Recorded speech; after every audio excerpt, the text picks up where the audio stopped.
Where did it all come from? Where did all this religion? Where did this all come from? This religion? Where did this come from?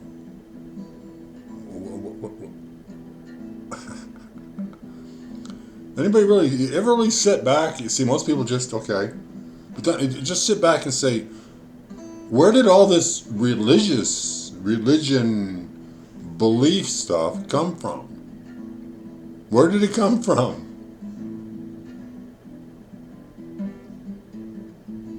What's the source of it?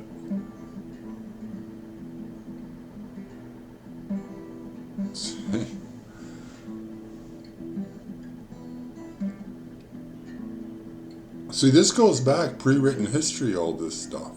See, this is way back. Religion.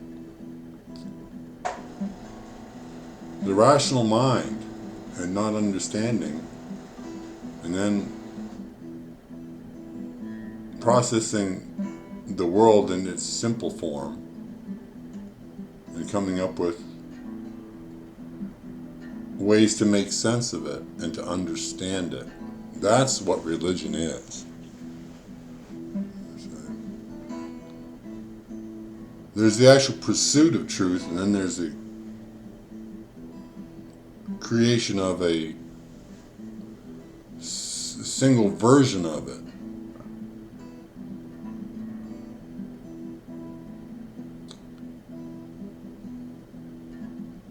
And what did they know? See, what did they know before the 1000 BC, other than how to survive, find better hunting grounds, learn how to sow, and what plants you could eat and not eat. See, this is what. See, when you study humanity from, and then you see the higher mind came into existence somewhere between 400, 500,000 years, whatever, whenever that happened. There's all kinds of questions about all this, but needless to say, higher mind has been around for what, 500,000 years. Let's just say that. So this whole reasoning, rational logic thing has always been there, okay?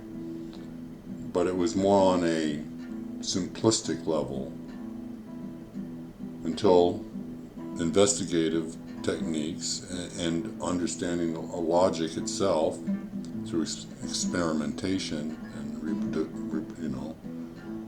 reproducing things, changing, and getting to see what the results are. This is all basic stuff. This just hasn't always been here. This started, about 800 BC, I think it was, something like that. And we've refined it as time has gone on. There's reasons, okay, and then we got to that point. Different parts of the world were doing similar. The East was doing similar things. Logic, deductive reasoning.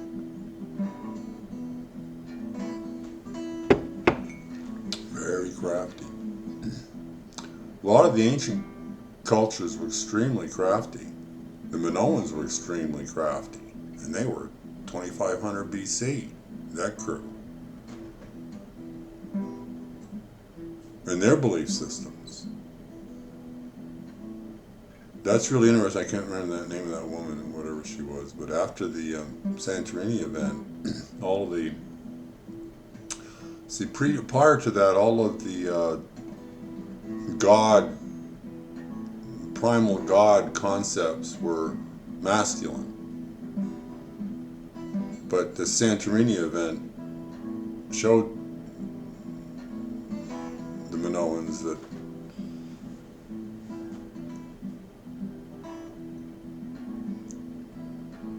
how can I put this? They had put their faith in these archetypical concepts and ideas that were, like I said, masculine in manifestation. And then after that major, they started to think that the gods, their original god concepts, had failed them. This is similar to what happened in Akhenaten okay, similar to what happened with him. See, where something happened, like major event. I mean, it's just major. But what happened is after that, a lot of the stuff, that's where Dionysus had all, we started to see more of a feminization, a shift from the masculine towards more of a feminine manifestation. Because the masculine manifestation had failed them, and they're in a duality type of simplistic way of looking at things.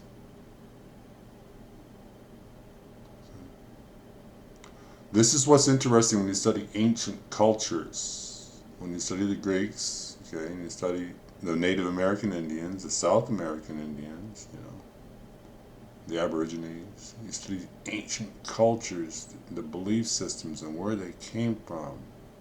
Where did this stuff all come from? Why are there so many different versions of it? You see. It's a pursuit. See, it's a pursuit. In reality, God is truth. That's the actual, I've come to realize and accept that that's really it. That to love truth for truth's sake and to seek it. And to allow it to manifest in your life fearlessly. And that in turn will mold you as you go along. You will evolve in the crucible of life. Life is the classroom. The lessons are there, and the experiences will mold you as you go along if you allow them to do that. Resistance to the change associated with processing all that is where most of our problems come from as people. Okay.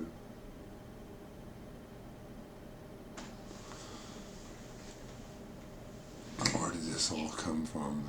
They talk about the God gene and all that stuff. See, this is the thing: the God concept versus the God delusion, for lack of a better. I hate to use that word, but like I said, when you equate this stuff to reality versus keeping them separated and attempt to experience them and understand them separately, then the next thing you begin to see,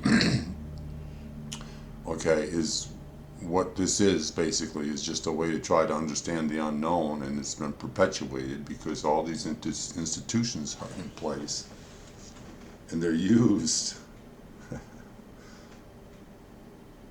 Like I said, this has now become part of the matrix. It's the control grid that they put in place over centuries now, and it continues. I can explain all this in detail. I wish Tucker would interview me and just ask me questions, because I'm fact-based. I don't make stuff up, and as you can see, I don't lean on all this superstitious stuff. I just stick with what we actually can put our on, say. And when you start doing that, you see through a lot of things. And like I said, that's the thing. The truth is my light. It's the light. See, and people, how do you know that's the? No. The truth is, see, you have an inner well. I explain all this.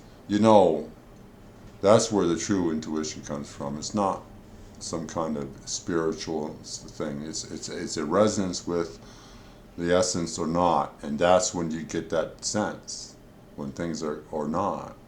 Like I talk about when you're talking to somebody, if they're not well connected, I can't really connect really well with those people. And what's interesting, if I maintain eye contact with them, it either settles down or it doesn't. They either continue to hold on to their deer in the headlights or they don't, and they melt into a mutual thing. It's amazing. It's amazing. Psychology is extremely interesting to me, and I love to speak to it.